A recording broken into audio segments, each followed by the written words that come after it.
28 अगस्त 1963 जब Twitter, Facebook and social media जैसा कोई प्लेटफॉर्म नहीं था, पर तब भी 2.5 लाख से भी ज़्यादा लोग मार्टिन लूथर किंग जूनियर को सुनने के लिए लिंकन मेमोरियल वाशिंगटन डीसी पहुंचे। क्यों? एप्पल एक लीडिंग कंप्यूटर ब्रांड है, लेकिन ये मोबाइल इंडस्ट्री में भी उतरा हुआ है। कई बेस्ट टेक कंपनी होने के बावजूद भी क्यों लोग एप्पल की कॉस्टली प्रोडक्ट परचेज करने के लिए बहुत वेट तक कर जाते हैं, इवन मंथ तक। इतने सारे ग्रेट लीडर्स होने के बावजूद भी हम सिर्फ कुछ लीडर्स को सुनना पसंद करते हैं, महात्मा गांधी, सरदार पटेल एक्सेट्रा। क्यों सिर्फ राइट ब्रदर्स ने ही सिर्फ प्लेन का इन्वेंशन कर पाए? राइट ब्रदर्स के अलावा भी कई लोग फ्लाइंग मशीन बनाने के लिए लगे हुए थे। Even they have intelligent brains, money, government support etcetera. तो ऐसा इसलिए है, इन सब के पास अपना वाई था। ये सब हम जानेंगे साइमन सिनेक की बुक स्टार्ट विद वाई से, जिसका सब टाइटल है how great leaders inspire people to take action. अगर आप ऐसे ही नॉलेजेबल वीडियोस देखना चाहते हैं तो इस चैनल को सब्सक्राइब कर लीजिए। वीडियो स्टार्ट करते हैं। वाई से स्टार्ट करने का मतलब है कि कोई भी वर्क को लेकर किसी भी एक पर्पस के साथ आगे बढ़ना है। अब अगर कोई कंपनी स्टार्ट करना चाहते हो तो क्यों करना चाहते हो? वाई? ठीक जैसे ग्रेट लीडर्स ना सिर्फ मोटिवेट करते हैं बल्कि आपको इंस्पायर भी करते हैं, बिल्कुल ऐसे ही सक्सेसफुल कंपनीज ना सिर्फ इंस्पायर करती हैं बल्कि लॉयल कस्टमर भी बनाती हैं। जैसे कोई कंपनी ए है और कोई कंपनी बी है। अब ए कंपनी ने एवरेज प्रोडक्ट लॉन्च किया, वहीं पे बी कंपनी ने बेस्ट क्वालिटी का product, high quality high durability वाला लॉन्च किया। बट तब भी कंपनी ए के प्रोडक्ट ज़्यादा बिका। बताइए क्यों? क्योंकि कंपनी ए ने प्रोडक्ट प्रमोट यानी इंस्पायर करने के साथ अपने लॉयल कस्टमर भी बिल्ड किए। अब क्वेश्चन ये आता है कि कंपनी ने इतने बड़ा लॉयल कस्टमर बेस को बिल्ड किया कैसे? इसे समझते हैं इस पॉइंट से, मैनिपुलेशन वर्सेस इंस्पिरेशन। ये क्वेश्चंस बहुत ज़्यादा इंपॉर्टेंट हैं क्योंकि कई मल्टी मिलियंस कंपनी इसलिए सक्सेसफुल हो पाई क्योंकि वो सब एक खास पर्पस के लिए बनी थी। उन्होंने अपनी शुरुआत वाई से की। साइमन सिनेक बोलते हैं, people don't buy what you do, people buy why you do. 2004 Motorola ने अपने flip top phone model Razr को मार्केट में लॉन्च किया। इसे कई हॉलीवुड सेलिब्रिटीज़ ने भी खरीदा, इवन मिनिस्टर्स ने भी खरीदे। मोटोरोला के लिए ये बहुत बड़ी सक्सेस थी। कुल मिला के उन्होंने रेजर मॉडल के 50 मिलियन यूनिट्स बेचे। 4 साल बाद में कॉम्पिटिटर्स ने रेजर की कॉपी वाले न्यू फ़ोन्स मार्केट में लॉन्च किए, बढ़िया फीचर्स के साथ। अब मोटोरोला का मार्केट डाउन हो गया। क्यों? क्योंकि मोटोरोला के साथ ऐसा इसलिए हुआ, कंपनी ने इंस्पिरेशन के बदले में मैनिपुलेशन का यूज़ किया, इसलिए इसने अपने सारे कस्टमर खो दिए। कस्टमर के अंदर मोटोरोला के लिए कोई लॉयल्टी वाली बात नहीं थी। मोटोरोला ने न्यू प्रोडक्ट निकाला, कस्टमर ने परचेज़ भी किया, मगर कॉम्पिटिटर ने जब उससे बेहतर प्रोडक्ट मार्केट में उतारा तो कस्टमर उसकी तरफ अट्रैक्ट हो गया। मोटोरोला ने लॉयल कस्टमर बनाए होते तो सिर्फ मोटोरोला का ही प्रोडक्ट खरीदते। मैनिपुलेशन के कुछ एग्जांपल्स हैं, डर, pressure, novelty, price, promotion etcetera. और मोटोरोला ने जो अपने रेजर मॉडल के साथ किया वो बस एक नॉवेल्टी थी, नवीनता। सेल इंक्रीज करने के लिए कंपनीज प्राइस ड्रॉप कर लेती हैं, बट ये बैड एग्जांपल है लीडरशिप के।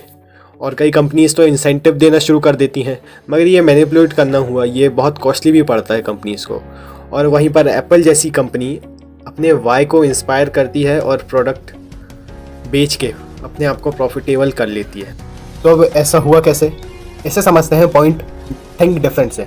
जब 1984 में एप्पल कंपनी स्टैब्लिश्ड हुई, तब से लेकर अभी तक उसका यही मोटो रहा है।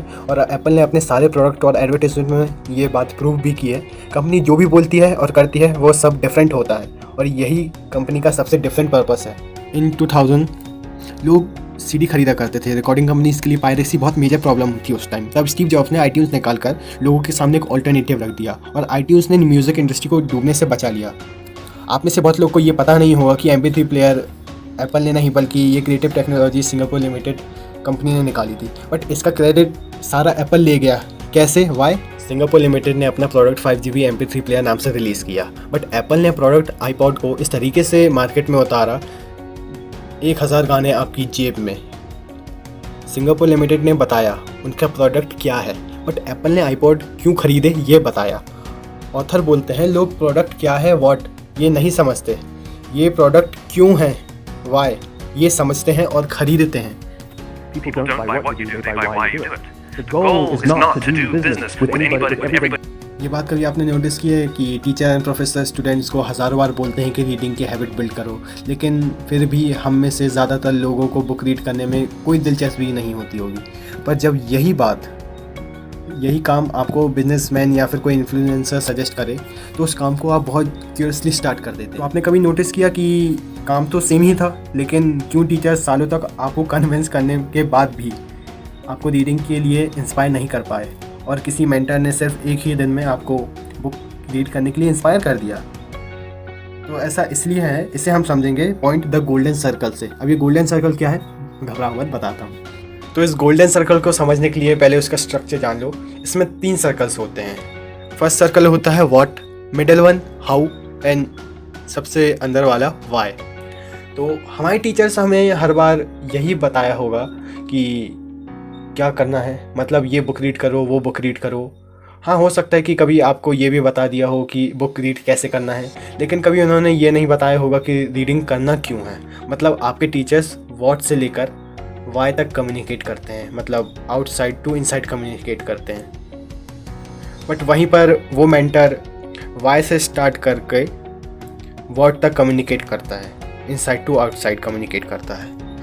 मैं आपको बताता हूँ कि वाई कितना इम्पॉर्टेंट है। अगर हम किसी से भी पूछें कि वो अपना गोल अचीव क्यों नहीं कर पाए, तो उनमें से ज़्यादातर लोग यही बोलेंगे कि पैसे नहीं थे, मैं इतना पढ़ा लिखा नहीं हूँ, टाइम नहीं था, या फिर जो भी लोग मैंने हायर कर रखे थे वो अच्छे लोग नहीं थे, बहुत कुछ। चलो एक केस देखते हैं। इमेजिन करिए 2 लोग हैं, उन्हें एक प्रोजेक्ट दिया जाता है करने के लिए, सेम। एक के पास बहुत सारे पैसे हैं और पैसा कोई इशू नहीं है, मगर दूसरे के पास बहुत कम पैसे हैं। एक उस फील्ड का एक्सपर्ट है और हाईली एजुकेटेड है, सेकंड के पास बहुत कम एजुकेशन है। फर्स्ट के पास बेस्ट टीम है, बेस्ट माइंड की टीम है उस प्रोजेक्ट को अचीव करने के लिए, और दूसरे के पास बहुत ही एवरेज से लोग हैं। अब आपको ये डिसाइड करना है कि इन दोनों में से किसने अपने प्रोजेक्ट को अचीव किया होगा। इसे बहुत ध्यान से सोचिए। अगर आप ये सोच रहे हैं कि वो इंसान नंबर 1 है, तो आप गलत सोच रहे हैं। अब हम में से ज़्यादातर लोग ये सोच रहे होंगे कि ये इम्पॉसिबल है, मतलब ऐसा कैसे हो सकता है। बट दोस्तों, ऐसा हो चुका है 1903 में। इनका नाम है Samuel Langley and Wright brothers. Samuel Langley को $15,000 मिले थे वॉर डिपार्टमेंट से, ताकि वो फिगर आउट कर सके कि फ्लाइंग मशीन कैसे बन सकती है। इसका मतलब money was not a problem. और जहाँ तक एजुकेशन की बात है, तो मिस्टर लैंगली असिस्टेंट रह चुके थे हार्वर्ड कॉलेज ऑब्जर्वेटरी के, और एज प्रोफेसर काम कर रहे थे यूनाइटेड स्टेट नेवल एकेडमी में, और एविएशन के एक्सपर्ट थे, यानी education was not a problem. और जहाँ तक टीम की बात है, तो मिस्टर लैंगली ने यूनाइटेड स्टेट्स के बेस्ट माइंड्स, एजुकेटेड पीपल को हायर किया था। और हैरानी की बात यह है, इतना सब कुछ रहने के बाद लैंगली पहले इंसान नहीं थे जिन्होंने फ्लाइंग मशीन बनाई थी, और वो थे राइट ब्रदर्स। 2 भाई जिनके पास मामूली सी साइकिल रिपेयर करने वाली शॉप थी, वो इतना सब कुछ कैसे अचीव कर सकते हैं? ना तो इनके पास पैसे थे, ना ही ज़्यादा एजुकेशन थी, ना इनके पास बेस्ट टीम थी। और जबकि हम इन 3 चीज़ों को सोर्स मानते हैं सक्सेस के लिए, इसका मतलब कुछ ना कुछ ऐसी चीज़ एग्जिस्ट करती है जो इन सब चीज़ों के ऊपर है, और इस चीज़ को हम समझ सकते हैं द गोल्डन सर्कल से। ऐसा मैंने पहले बताया था, गोल्डन सर्कल में 3 सर्कल्स होते हैं, वाई, हाउ, व्हाट। वाई सबसे ज़्यादा इंपॉर्टेंट है, वाई यानी कि क्यों आप इस चीज़ को कर रहे हैं, रीज़न क्या है इस चीज़ को करने का। फिर है हाउ, यानी कि कैसे आप उस गोल को अचीव करोगे। और फिर फाइनली है व्हाट, यानी कि क्या रिजल्ट है क्यों का। चलिए सैमुअल लैंगली और राइट ब्रदर्स का वाई कंपेयर करते हैं। विल्बर और ओलिवर, ये दोनों भाइयों को पता था कि अगर इन्होंने ये मशीन बना ली तो ये पूरी दुनिया चेंज कर देगी, और वहीं पर सैमुअल लैंगली अमीर बनना चाहते थे, फेमस होना चाहते थे। इस बात का पता इससे चलता है, जैसे उन्हें पता चला कि राइट ब्रदर्स ने फ्लाइंग मशीन बना ली है, तो उन्होंने उसी वक्त क्विट कर दिया। अगर उनका वाई सेम होता, पर्पस सेम होता, तो वो शायद उस टेक्नोलॉजी को इम्प्रूव करते। इमेजिन करिए आपको कोई एक बहुत बेहतरीन बिजनेस आइडिया आया, और आप को 1 लाख की फंडिंग चाहिए उस बिज़नेस को स्टार्ट करने के लिए। बट हम में से ज़्यादातर लोग के लिए मैक्सिमम चांसेस यही है कि हम वो 1 लाख इकट्ठा ना कर पाएँ, या उसे खर्च करने की हिम्मत ना जुटा पाएँ।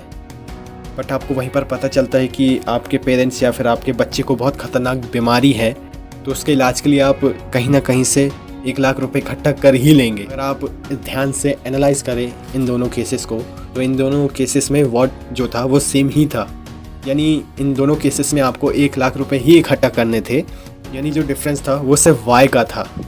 एक केस में आपको 1 लाख रुपीज़ चाहिए थे अपने बिजनेस को खड़ा करने के लिए, और दूसरे केस में आपको 1 लाख रुपए चाहिए थे अपने पेरेंट्स या फिर अपने बच्चे को बचाने के लिए। तो दूसरे केस में जो वाई था वो बहुत ज़्यादा स्ट्रॉन्ग था।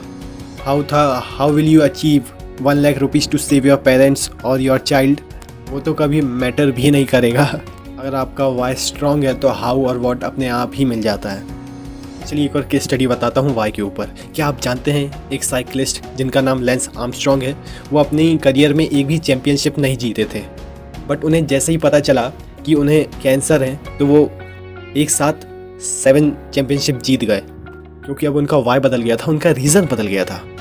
क्योंकि वो जानते थे अगर ये उनकी ज़िंदगी के आखिरी दिन हैं तो उन्हें अपना बेस्ट देना पड़ेगा। और जैसे ही उनका वाई बदला, उनका रीज़न बदला, ही बिकेम द बेस्ट। तो हम किसी भी गोल को अचीव करना चाहते हैं या फिर कुछ भी चाहते हैं तो वो डिपेंड करेगा हमारे वाई पर, और हम कितने जल्दी उस चीज़ से क्विट कर देंगे तो वो भी डिपेंड करेगा हमारे वाई पर। अगर आप किसी गोल को अचीव करना चाहते हैं तो रुक के पहले देख लेना चाहिए कि आपका वाई कितना स्ट्रॉन्ग है, आपका रीज़न कितना स्ट्रॉन्ग है। और हमारे वाई के लिए इतने सारे रीज़न नहीं हैं तो हमें इतने सारे रीज़न्स देने पड़ेंगे कि ताकि हमारा वाई इतना स्ट्रॉन्ग हो जाए कि हमें क्विट ही ना करना पड़े। चलिए मैं आपको वो एग्जैक्ट बायोलॉजिकल रीज़न बताता हूँ कि क्यों लोग वाई से लेके वॉट तक इंस्पायर होते हैं और हाउ और वॉट से नहीं हो पाते। ह्यूमन ब्रेन देखें तो वो गोल्डन सर्कल के जैसे ही होता है। आपका ह्यूमन ब्रेन का आउटसाइड पार्ट होता है नियोकॉर्टेक्स, जो कि हमारे कैलकुलेशंस या फिर रीजनिंग के लिए रिस्पॉन्सिबल होता है या फिर लैंग्वेज बोलने के लिए रिस्पॉन्सिबल होता है। और अंदर के जो 2 हिस्से होते हैं वो होते हैं लिम्बिक ब्रेन। का लिम्बिक ब्रेन, उसको लैंग्वेज समझ में नहीं आती, बट उसका फंक्शन जो है वो आपके गट्स, आपके और डिसीज़न की फीलिंग्स को कंट्रोल करता है। तभी आपको कोई बाहर से मतलब आउटसाइड टू इनसाइड कम्युनिकेट करता है, तब आपको फैक्ट्स एंड फिगर तो समझ आ जाते हैं मगर वाई समझ में नहीं आता, जिसके कारण आपको डिसीज़न लेने के लिए इंस्पायर नहीं कर पाते। और जब उसी जगह पर कोई वाई से लेके व्हाट तक कम्युनिकेट करता है तब वो आपको डायरेक्टली आपके डिसीज़न को कंट्रोल करवा पाता है। लिम्बिक ब्रेन में इफ़ेक्ट पड़ने के कारण आप डिसीज़न ले पाते हो, वाई को आप समझ पाते हो, रीज़न पता चल जाता है आपको। न्यूज़ साइंटिस्ट रिचर्ड रिस्टर तक कहते हैं फैक्ट्स एंड फिगर के आधार पर लिए गए डिसीजंस ज़्यादातर लोअर क्वालिटी के और बहुत ही ज़्यादा कंफ्यूजिंग होते हैं, but gut decisions higher quality के और हमेशा सही होते हैं। और यही रीज़न है कि आप एप्पल यूज़र को कितने भी ज़्यादा फैक्ट्स एंड फिगर लेके समझाओ कि एप्पल बेस्ट नहीं है एंड्रॉयड से, बट वो एप्पल यूज़र कहाँ सुनेगा आपकी। बट वो एप्पल इकोसिस्टम नहीं छोड़ेंगे, क्योंकि वो एप्पल के हर एक प्रोडक्ट का वाई बहुत अच्छे से जानते हैं और वो वाई उनको बहुत ज़्यादा इंस्पायर भी करता है। और वो वाई बहुत ही ज़्यादा क्लियर होता है और वो जो वाई होता है एप्पल का, वो उनके लिम्बिक ब्रेन से डायरेक्टली रिलेट करता है। और शायद एप्पल इसलिए इतनी सक्सेस है क्योंकि स्टीव जॉब्स ये बात पहले से ही जानते थे।